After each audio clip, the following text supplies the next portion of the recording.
New details this morning on yet another massive security breach at stores across the country. Nearly 3 million people's credit and debit cards may be at risk.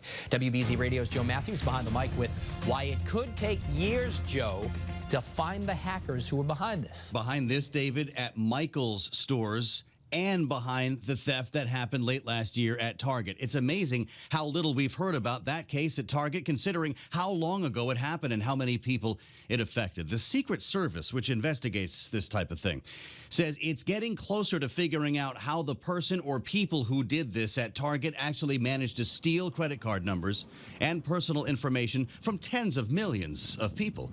The feds won't say what that is, but Target, which is running its own investigation, believes the thieves cracked its systems by worming into computers owned by one of its vendors, likely a heating and refrigeration business.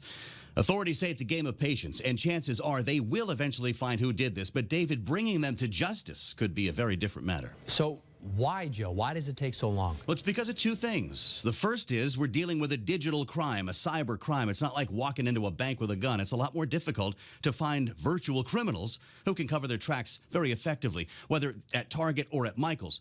But the greater problem is our border. Authorities believe this was an international operation, and the person or people who did this are in some other country, likely one that does not have an extradition treaty with the U.S., possibly Russia, where, by the way, cyber criminals are not punished for attacks in other countries.